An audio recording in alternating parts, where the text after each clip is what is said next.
Hi, welcome back to the Genetic Genius Podcast. I'm your host, Dr. Lulu. And on this week's episode, Monica Cox, Functional Fertility Coach and Infertility Warrior, discusses the root causes of unexplained fertility and real solutions. Monica is a functional fertility health coach and supports women in finding the root cause of their fertility issues and becoming the conscious mother they were born to be. She dealt with years of unexplained infertility, failed IVFs, and survived several miscarriages before becoming an IVF mom and getting pregnant naturally, even though the doctor said there was nothing she could do to improve her situation. Author of the best-selling journal Boost Your Embryos and host of the highly popular podcast Finding Fertility, Monica is dedicated to inspiring women to look beyond their infertility diagnosis and take control of their health. Her signature online program, the Fertility Formula and personal Fertility Focused Coaching, has helped women increase their chances of creating the family of their dreams.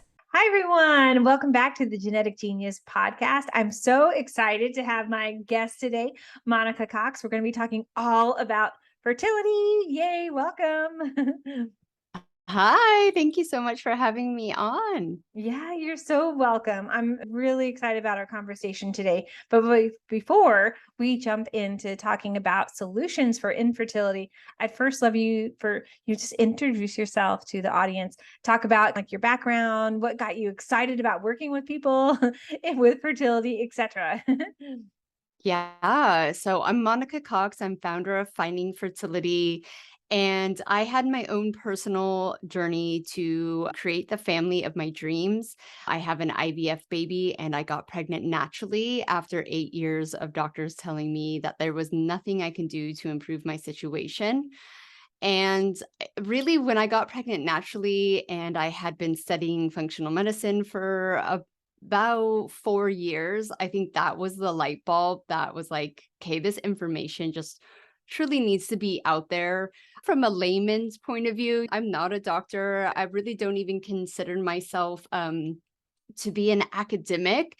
And I just figured if I can figure this stuff out, if I can see how important epigenetics is, how important the endocrine system is, the gut health, then people can relate to me and go, oh, okay, maybe she's onto something.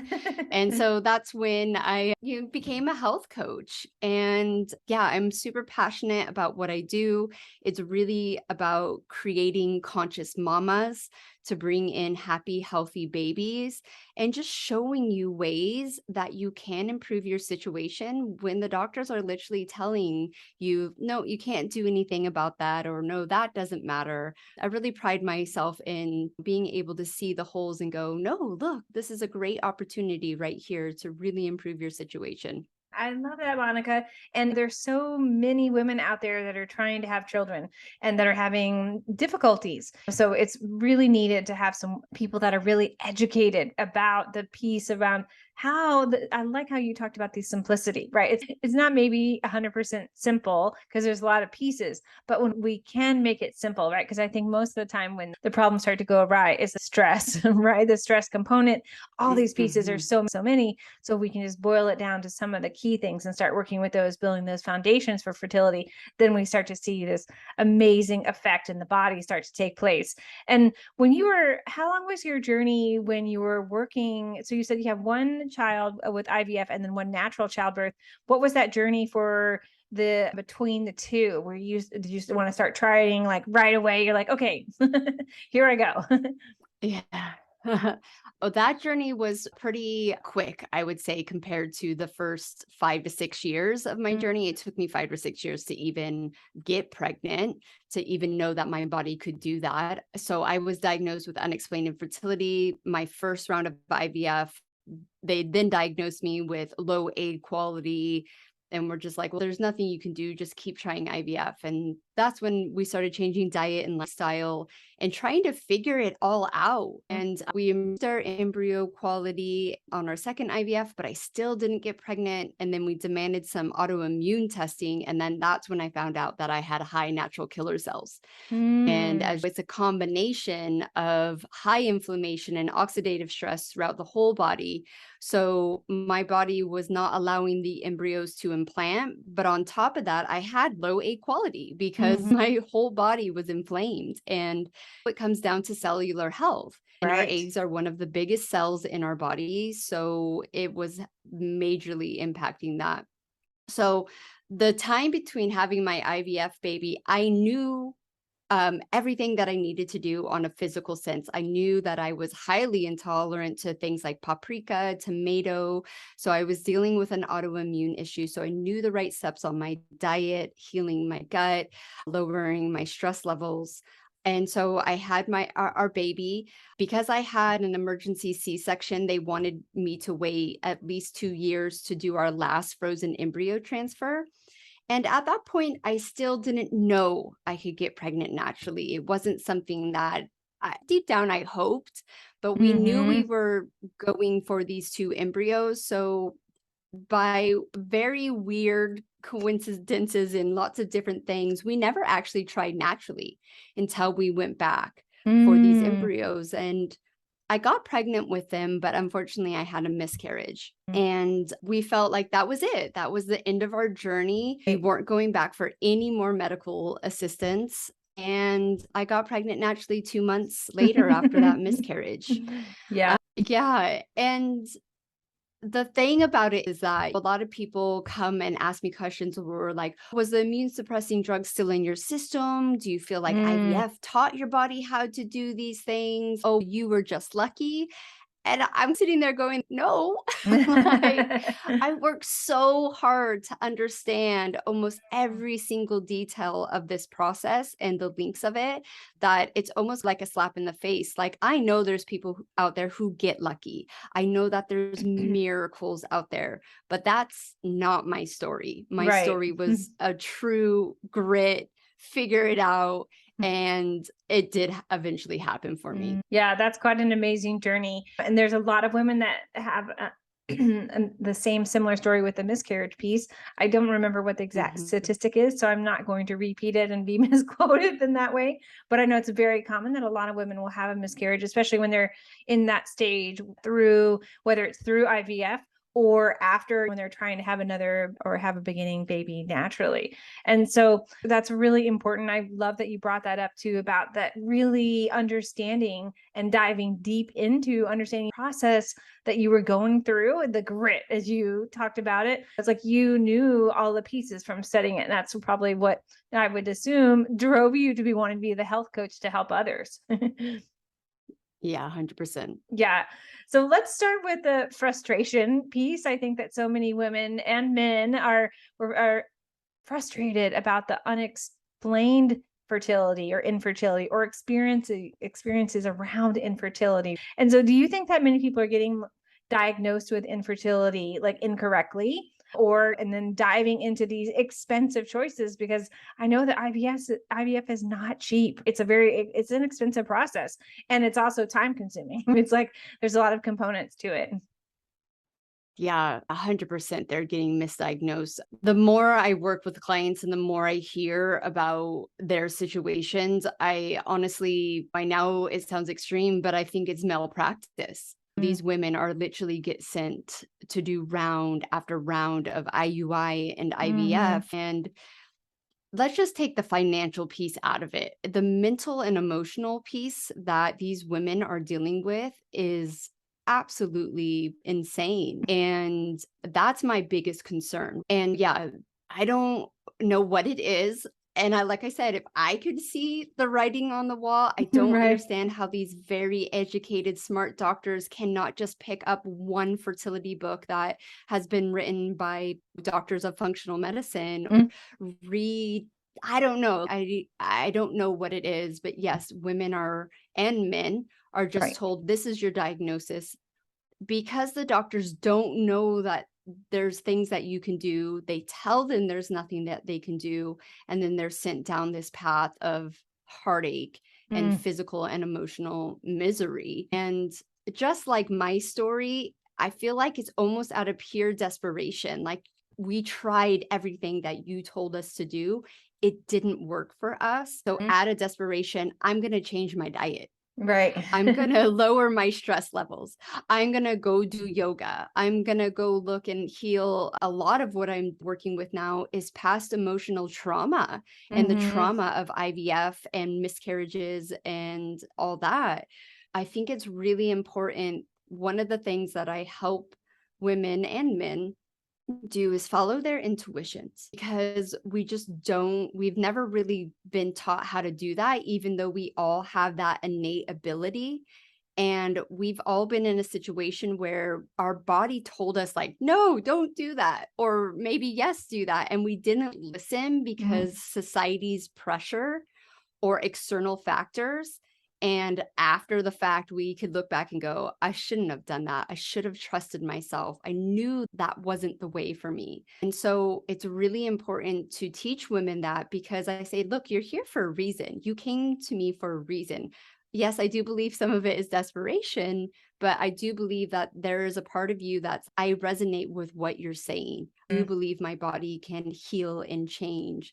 I do believe I can do this without medical assistance, or I do believe I can increase my egg quality, because there are a lot of women that are just too far gone off the cliff, and I can't help them regrow certain parts of their body. Or if they've gotten their thyroid taken out, I can't regrow their thyroid. So there Right. are certain times where medical assistance is necessary and needed, but it's really getting them to know that they can do so much before they go into that medical treatment to increase their chances. Yeah, those are some great points. And the piece about the medical community, I think the traditional medical model, right? They're not taught the tools that we are from the alternative health perspective, right? And so instead of referring out, I don't know if they particularly don't know who to refer out to, like if they're not doing that research, they don't have that research in their toolbox, right? And so instead they do the only thing that they're taught with, and that's, okay,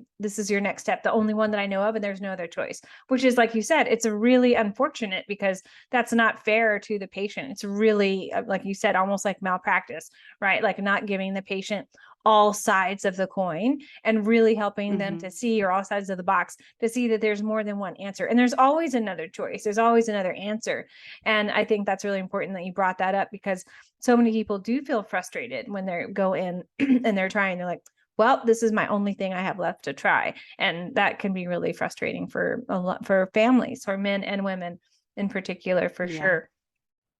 And I think that we're moving into that as more as infertility, unfortunately, is becoming more of a problem in our society. We're having to come forward with more solutions. I think people are using someone, working with someone like yourself, then that's how people learn more. And the other piece too, I think I love what you talked about, is really working on that conscious piece, right? Really diving deep into what's going on with your body, being able to listen fully to your body. And so you have totally tuned out of that. Right. Yeah. It's like and like you said, there's the thyroid, the gut, the hormones. We're not just one unit when it comes to having a baby, especially as women, we're multifaceted. And I think that's totally. And that's the piece. Well, yeah. And if you study the body, even let's just say at the level I did, right? You understand that it's your hypothalamus, your penile, your pituitary, your thyroid, your adrenal, your liver, and your gut health that control your fertility anyway. Your fertility doesn't act on its own. It's not a separate component. So why are we not going upstream and looking at where the disconnect might be? Yeah, that's so true. And many people don't think about that. And just not even when it's wanting to have a baby with fertility, but just even functioning as women from the hormonal perspective, right? There are all the pieces with our hormones. And you talked about the stress component earlier. All those are involved in stress too, which is, I'm sure we'll talk more about that piece, because it's huge. And when you're working with someone who, if they've had that diagnosis of infertility already, they're coming to you, how should listeners not really look at this as like the end of all end for their changes for conception? Yeah. And I know you talked about that from your story particularly, but how do you How would maybe you can give an example? I think that's always great if you have someone you can give an example of, someone that you've worked with, and how that can kind of change around, or even just talk about it in general is fine too. Yeah, it's really just helping them see that their normal and common health issues or the way that they're living life is impacting their fertility. Mm. I had a client in the formula that most of my clients come to me super educated as well because there's enough information out on the internet. Mhm. And so she had thyroid issues brought on by her first pregnancy, which is super common now. Most of us are dealing with low grade thyroid issues anyways, and it just gets exasperated. Yep. And the stress of COVID, the stress of being at home, and she kept trying and trying for her second one. And just by working with me and me being able to point out that you're overstressed, you're type A, you're trying to control the situation too much, or you're Mm. trying to be perfect when you don't have to be perfect to get pregnant. You just have to be consistent and Mm. focus on the things that you can reverse. And she had multiple failed IUIs. The doctors were pushing her to IVF, and within 3 months, she got pregnant naturally with Mm. a little boy. And Mm. then another client, it was the reverse. It was a physical issue. She had thyroid issues again, but her thyroid issues stemmed from her gut health. So Mm. she had severe leaky gut. She had SIBO, the Mm. small intestine bacteria overgrowth. And we discovered that. And she got pushed into IVF because of her insurance. She had to do it at a certain time. It completely failed. She got nothing from it. And I said, keep going with Mhm. what we've put into place. And she got pregnant naturally with a little boy. Mm. The So success stories. it's really just showing you, look, there's the areas right here. That's where you need to focus. And sometimes when you're too close to the process or there's too many doubts in your Mhm. head, I would imagine most people are surrounded by naysayers like, nope, it's Gonna not work. right. So it's really just getting and connecting with someone who you resonate with. Like what you're saying connects with me. And now I'm willing to go and not do what I say, but take on the advice of change up some of the and mental practices. So important. And the piece too that you mentioned, I love for you to talk about the difference between IUI and IVF, just so people can understand that terminology, because they might be tuning in and listening and they're just learning about infertility in general. So I'd love for you to talk about those two pieces. Yeah, so IUI is first step. They help you ovulate if you need that support. They Mm. monitor you, and so when they can tell ovulation is right about to happen, the eggs have grown really nicely. They give you a trigger, and then you can either do the deed at home, or sometimes they'll inseminate you Right. in the office.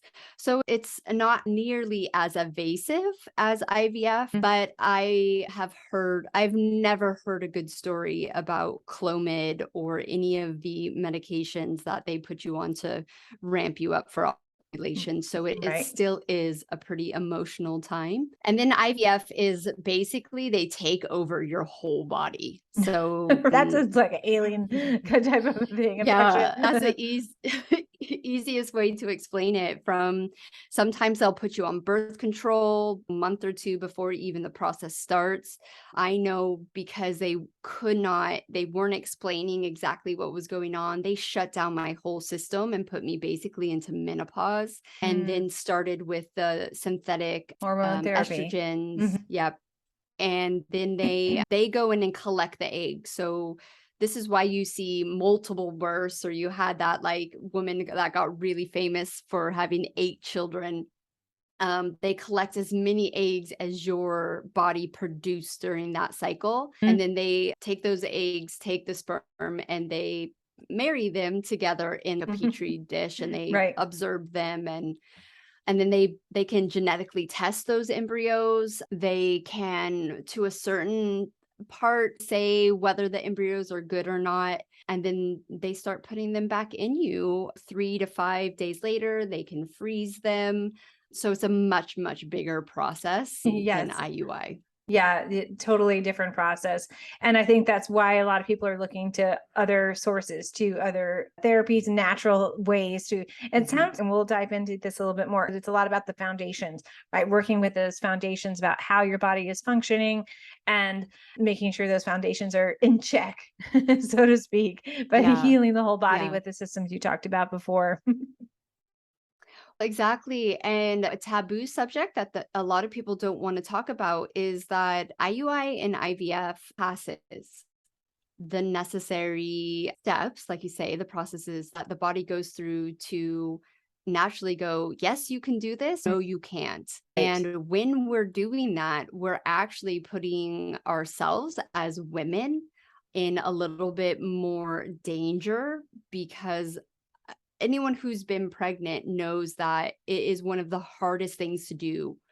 And your body will literally suck the life out of you to grow this other human being. So if you Exactly. are already at a kind of low level of health, it's not going to get better for you. You will be lucky not to have something in your pregnancy happen. And this is why we're seeing a lot more issues within pregnancy, diabetes, thyroid issues, preeclampsia, all these issues. And it's because we're pushing women's bodies to do something that infertility is a natural way to say, look, hold up, we can't do Right. this. Yeah, I like that And you then brought that up. yeah. And even further on that, if you get into the epigenetic stuff, now we're putting our children's lives on a little bit of a balance beam because when your body's probably doesn't have enough to give to them. And then if you are, especially if you're using IVF and immune suppressing drugs, the inflammation, the oxidative stress, it's going to you and your child. And there's studies out there. It's already proven that IVF babies have a 30% greater risk of having autism, ADHD, food allergies, all these normal and common health issues that we're seeing skyrocketing. And I personally don't believe it's the medical treatments that are doing this. It's because the mother, the father are just at a lower health and we're just passing down worse Mm, genes, worse right. genetics. Yeah, we're And then if you bypassing. don't have that yeah, and if you don't have that consciousness of, okay, we need to eat this certain way and we need to have a certain stress levels, you're just whacking your child's health even more as they grow up with Mm, the processed foods and all those things. And it's just a hard conversation to have mm, because nothing's set in stone. I right. have an aunt that drank like so much Coke during not sniffing Coke, drinking Coke Right, yeah. during her pregnancy. And my cousin is smart as hell. She got like a full ride to UCLA. So nothing set in stone, but the evidence is out there for sure. Yeah, I think that was probably a different time period too, when your cousin was born. Our planet is in a different state of toxicity. And I think that what you're talking about too is like the having all aspects of the body be ready. And it's about Yeah. before. It's like the preconception phase is just as important, if not even more important than the conception phase and through the labor and delivery, like all pieces of it. But the preconception, if you're not ready, then your body, and I love that you talked about this, your body's not going to be in prime. Of course, there are pieces where you might not be in 100%, but we want to see if we can get you 100% ready. Like, why not? Yeah. And that's the emotional, the physical, the spiritual, all those pieces come together. Is your body ready? Is the thyroid? Is the gut? How's your spine? There's so many pieces. How's the pelvic area? Have you had a baby before? There's so many different pieces that come into play with like creating the perfect painting or the Renoir or Van Gogh. Like we want to have the beauty, the strokes with it all coming together into this masterpiece. Of course, we're going to have unknown variables, but if we don't Yeah. look at that beforehand, we're not being true. And I think you were talking about that too. It's we're not really serving ourselves and serving our future generations. Yeah. I Yeah. mean, to go extreme, if you keep pushing medical treatment for fertility, you're going to get 3 generations down and completely have nothing to work with. You're going to Right. have men that have absolutely no sperm. You're going to have women who don't have any eggs, right? And I Yeah. know that's an extreme thing to say, but that's the truth. If a generation doesn't take a dramatic turn and look at what's happening, infertility was not a big thing 50, 60, 70 years ago. It was Right. very rare, and for probably more structural issues, where my generation, kids born in the late 70s, early 80s and beyond, like right now, 1 in 8 in America, which I think it's higher. I think that statistic just doesn't really have the full count. So it's a big deal for sure. Yeah, I think so too. And we're probably not seeing those full numbers because people aren't, maybe they're trying on their own, right? And they're not going Mhm. maybe to a doctor, to a traditional medical doctor where they're charting those specific things and then it's being reported. So I'm sure those numbers are a lot higher. Yeah. Yeah. When we're talking about infertility, what would you say some of like the top 3 like common myths are that you hear the most around conception particularly, but also around infertility? Yeah, the top thing is that you can't improve your egg quality. Mm. We have been told that, and I think the science has been stating that for years. And now with the new science is that's completely false. We know that now in functional medicine. I'm a living proof of that. From the age of 27 to 33, I couldn't get and stay pregnant on my own without a truckload of drugs. And then all of a sudden, it just happens that I get pregnant at 36. I thought your age was, You're like, wait a minute. yeah. And so that's probably the second thing, is that it's all tied to your age. And Right. I The always say that geriatric the, pregnancy. yeah, yeah. It's a So ridiculous term that we use, I think. it's awful. It's a really awful term. And I say to women that the reason that your age matters when it comes to fertility is because you've had more time for, I use cuss words, I won't on this thing, for things to mess your stuff up. You've just had more time for inflammation and oxidative stress to Exactly. attack your egg quality in all other areas.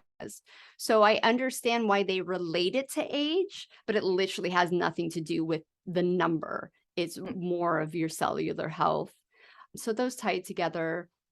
And then the third myth really is just that there's nothing you can do about it. When Mm. they diagnose people with endometriosis and PCOS and low AMH and low egg quality, like any diagnosis, everyone just gets super hung up on that. And I guess I was lucky that it was unexplained to me, because I just didn't understand that. I didn't understand how you can tell a very fit, healthy 27-year-old to 30-year-old that, oh, we just don't know. I was like, that You're doesn't like, add that up. doesn't add up. No. Yeah, those are some great myths. And I think it's the piece around age is such a hot topic because it's who Mhm, decided that at age 36 that all of a sudden you're like, oh no, you're geriatric now. You have to be in this whole special category. I had a mhm, patient who was going through her pregnancy and then she was turning 37 during the pregnancy. And so they switched her over into like geriatric pregnancy during the pregnancy. And so everything in their care completely shifted. And she just mhm. so upset. She's, but this is not how I plan things. This is not who I am. I haven't really changed overnight into this different being. So I think that really needs to change. I'm putting that out there. Yeah, Yeah. 100%. It goes down the line for everything. And when you get to that pregnancy and that birth, was 35 and 36, 30, yeah, 37, I think, when I gave birth. And yeah, I was an older mom. And then like I gave birth in the United Kingdom. IVF babies, if you were an IVF mom, like you were just like special. And I'm like, why am I so special? And they're like you paid a lot of money for this baby. But the thing that disappointed me, and of which I didn't have enough, I don't know, I just didn't have enough guidance and support, is that I had no voice. I was healthier than the 25-year-old sat next to me who would take smoke breaks from her Oh my baby being gosh. monitored.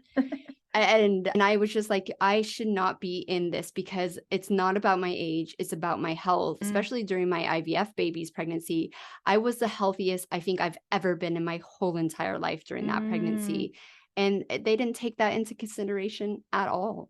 Yeah, it's very interesting. And I think that's from that functional medicine perspective, because we look at everything from prevention and wellness. So, of course, we would see someone in that older age group, we would look at it from with a different lens, right? Seeing how Mhm. all their systems were functioning, where there would be systems that would be out of balance, like maybe, for instance, if it was the gut or the thyroid, like we talked about, is so important when it comes to having a child and through all the pieces, right? Not only during the Yeah. labor, but postpartum, and really being supported with the thyroid conditions. And I think those things are just not even looked at really. And from, unless it's maybe an No. alternative healthcare clinic that the whole process is going through with delivery, which is not as common. There's not as many of those wellness centers around.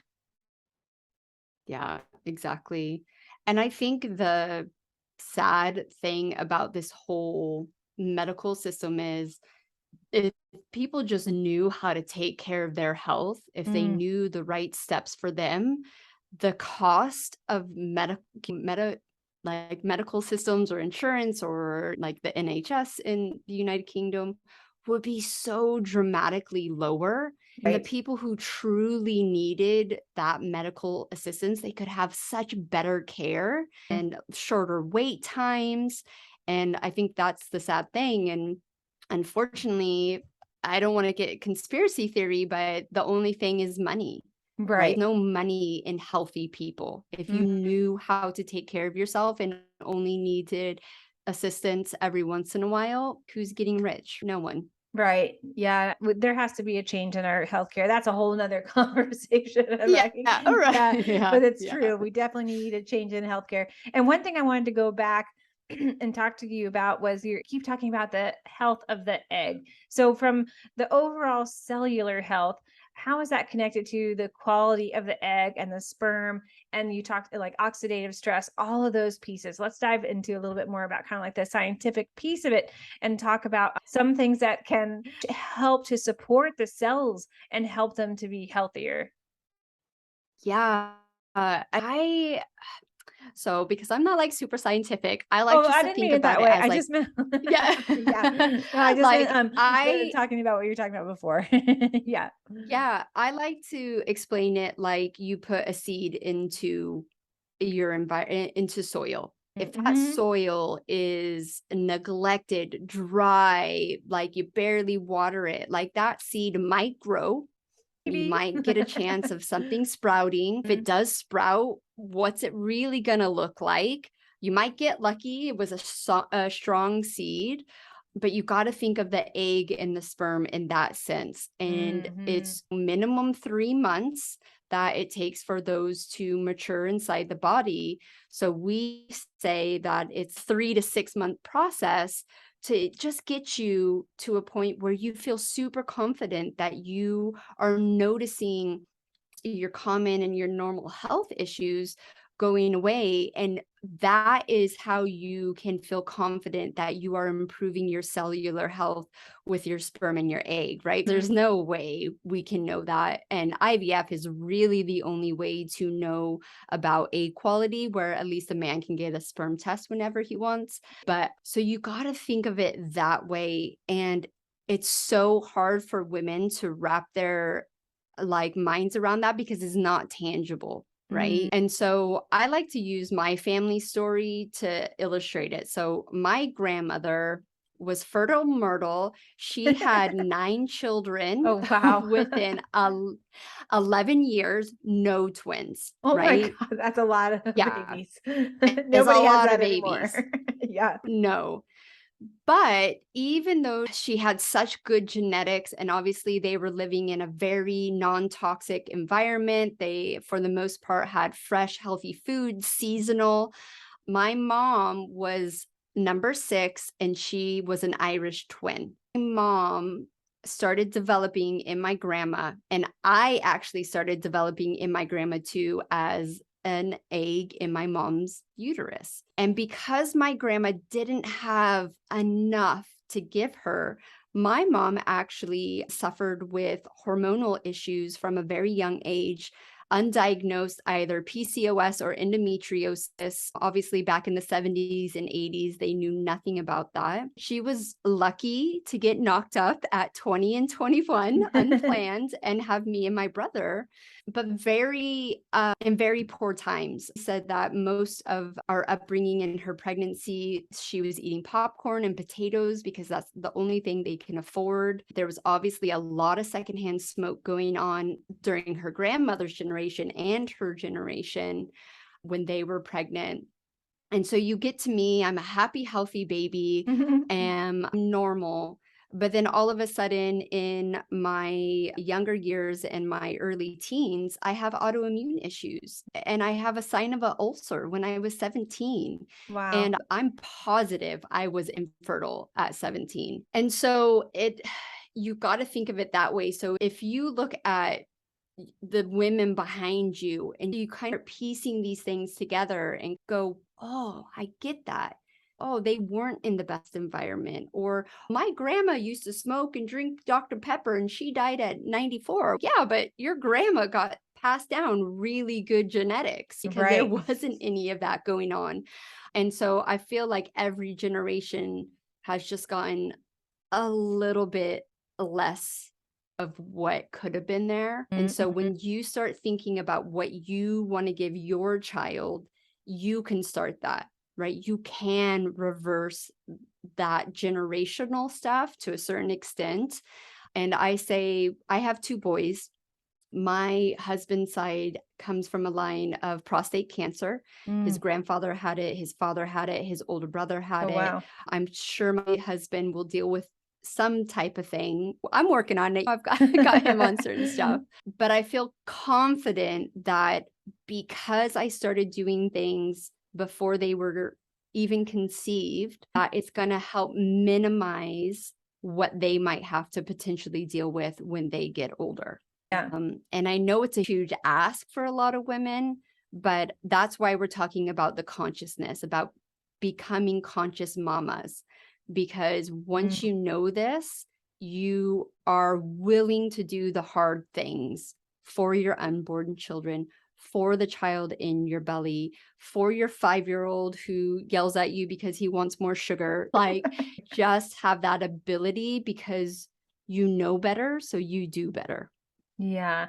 Oh, thank you for sharing that story because the piece with the genetics and our heritage is so important.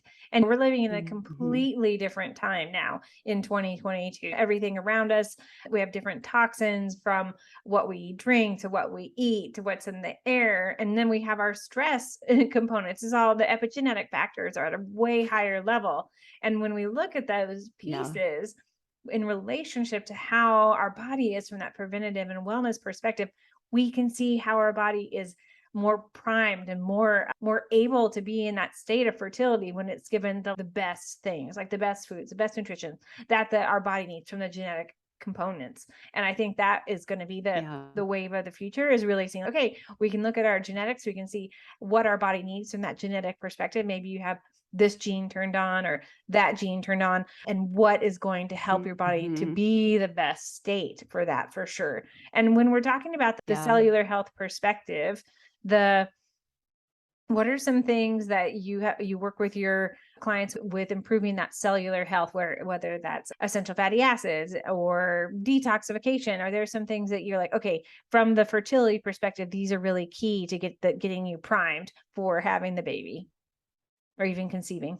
Yeah, you know what? It really comes down for me. The first step is lowering the inflammation. I Mm. just feel like you can't add anything in until that piece. Like it's just if you're taking supplements, it becomes expensive pee. If you're buying all these organic things, it just doesn't do anything.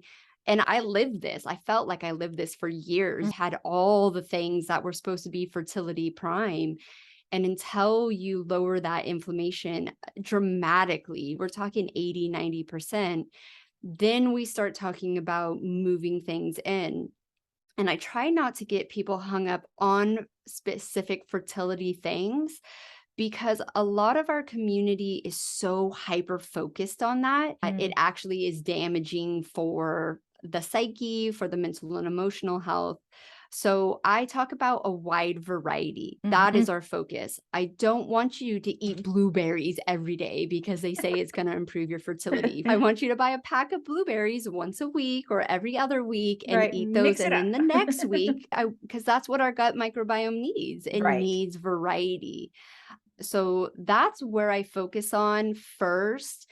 And then obviously, if we do a gut health test, that's like honing in on what they specifically need, if they need to get rid of anything. And then really the big piece now is that mental and emotional aspect, is that why are we a people pleaser? Why are we type A? Why can't we say no? Why are we over controlling the situation? And looking back into our past and seeing some areas that actually have been really traumatic for us, but they weren't this big traumatic incident. So society has said, oh no, that doesn't matter. And even with, I've had conversations with women who have multiple miscarriages. And I say, have we grieved those miscarriages? Have we take time to process those miscarriages? Because society does not offer that for Right. us. You get more Yeah. time off of work for COVID than you do a miscarriage.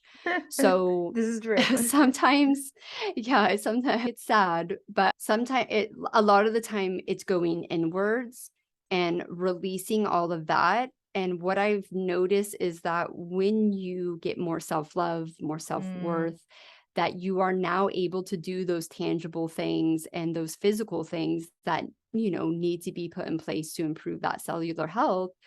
But your cellular health is also completely connected to your thoughts and your mental and emotional. Oh, So yeah. it's an aspect that I think it's just missed. And the more I do this work, and I know I market myself as like a fertility health coach, and that's the women and men I want to work with, but I don't fix fertility. That's not like what we do. And that it's more upstream. And so it's really helping them step away from that all encompassing fertility. I've got to do this checklist, to a lifestyle, Yeah, because exactly. you are going to bring this through after the 2 pink lines, after the birth. These are things that are going to, I hope, forever stay with you. Yes, building those foundations. And it's not just like for 3 months, right? Or 3 to 6 Yeah. months, but it's for the all through the pregnancy and the labor. And hopefully, like you said, moving beyond into their next phase where it's like they've really learned those foundations. And I think it's 90 days, they say, to make a habit stick. So hopefully a lot of those habits then Mhm. stick. Yeah. And I know you mentioned too that it's challenging. Pregnancy is very challenging.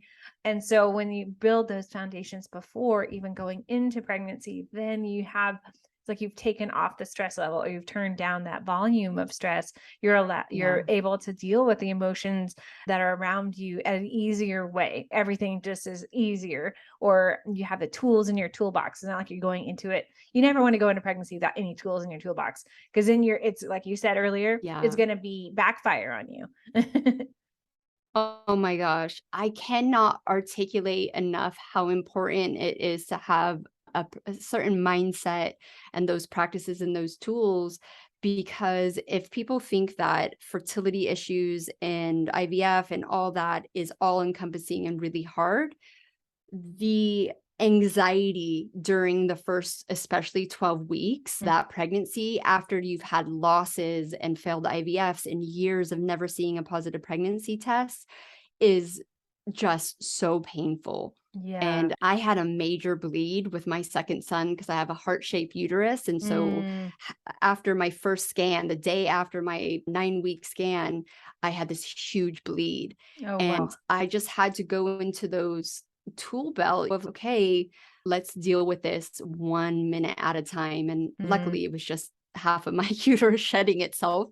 But yeah, like nothing can prepare you for that 12 weeks, that 6 months, that 9 months. And so getting those tools before just it doesn't make it any easier, but you're able to handle things with a little bit more grace. right? Because a lot of the time we're almost protecting ourselves and almost thinking worst case scenario Mm, or like shutting our eyes to things. And the fact of the matter is, if you face those head on, you're going to be able to handle them.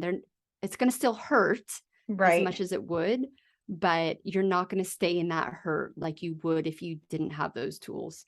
Yeah, exactly. And I think that's the piece too that's really not addressed and talked about enough in the traditional medical field. They're not prepared, like from the emotional Mhm. standpoint of all of those pieces. And when it comes to stress, we can have so many things that can help us emotionally, but also physically that help our body, the immune system, the gut, worrying, all Mhm. those things when we address the whole body, which is basically how we can prepare so well for Yeah. fertility and conception. When we look at the whole body from all the systems from the functional perspective, we see how what pieces might be missing a little bit of the puzzle. Okay, yeah. This area needs to be supported and nurtured. What can I do to feed this area so that I feel better like moving in? And then you're like, oh, I got that tool. Right, what to do with it. You Yeah. hopefully, yeah. And I work all the time with patients because you just forget. Yeah, you're like, okay, when I'm stressed out, you forget all the tools, even though you know them. So if you learn them ahead Mhm. of time, then you're like, oh, yes, I know that tool. I can know how to breathe and reduce my stress, like something so simple. Yeah. Or I can take a hot bath because I know Mhm. that helps reduce my stress levels. There's so many pieces. So, what are some of is there a different perspective? We've talked a lot about the functional medicine approach. Is how does it differ when we're looking at from the lens of the functional medicine approach to infertility from the approach of maybe a traditional medical model? Like completely 180, right? The traditional model heavily focuses on your lady bits. They just want to know Lady what your bits. hormones are doing.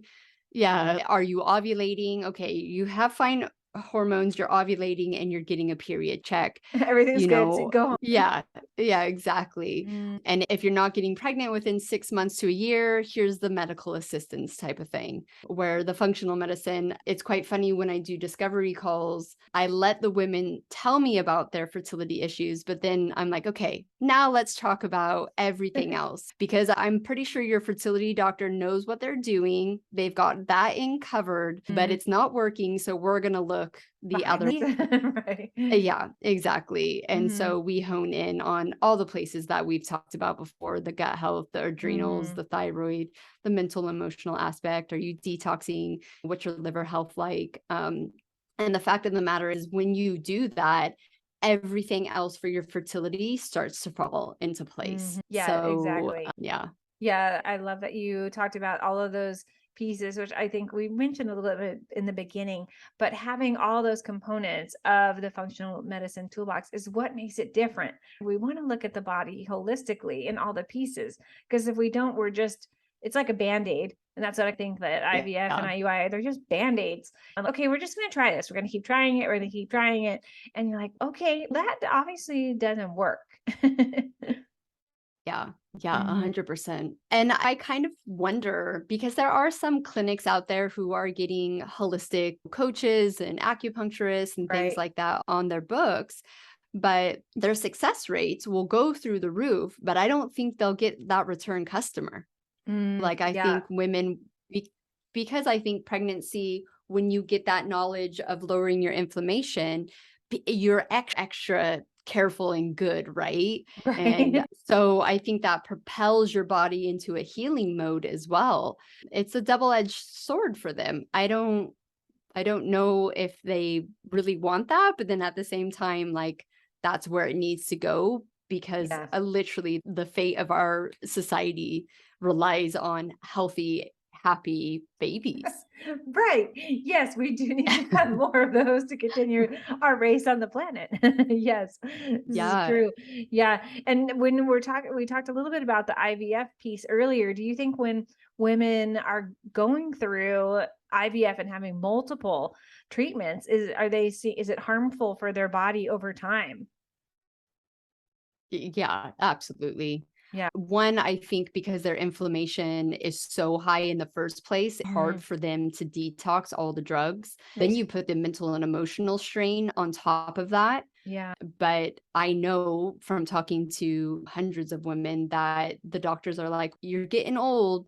Your eggs aren't getting any better. Go quicker, go quicker. And I've had a woman on my podcast that did 6 IVFs in Oh, less than wow. 2 years. Oh my And gosh. I my jaw just dropped on the floor. Yeah. And so, yeah, I do think for some women, it's actually more damaging for them on a Mm. whole than it is.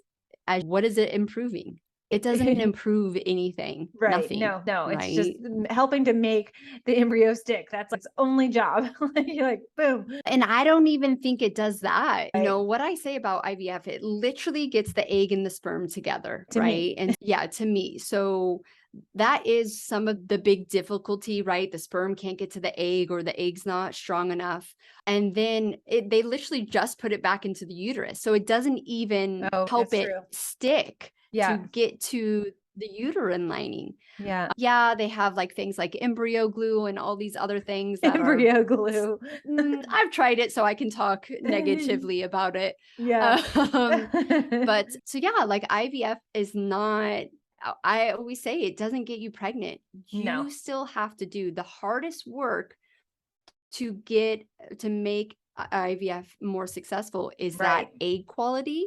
Yeah. And once you're doing the egg quality stuff, the uterine lining, the hormones, and all that All fall those into place pieces. too. Exactly. Because otherwise it's not going to be successful. And that's why people are having to do, like you mentioned, 6 treatments, which is crazy that someone would have to do that to their body. Yeah. That should be, it's just not good, but I know it has happened out there in the planet. So hopefully you're listening out there, you're knowing there's Yeah. other solutions, lots of natural solutions, like working with Monica to really get yourself back on track for helping with fertility. And as we're wrapping up today, I've loved our conversation so much. It's so important. And I love talking about fertility.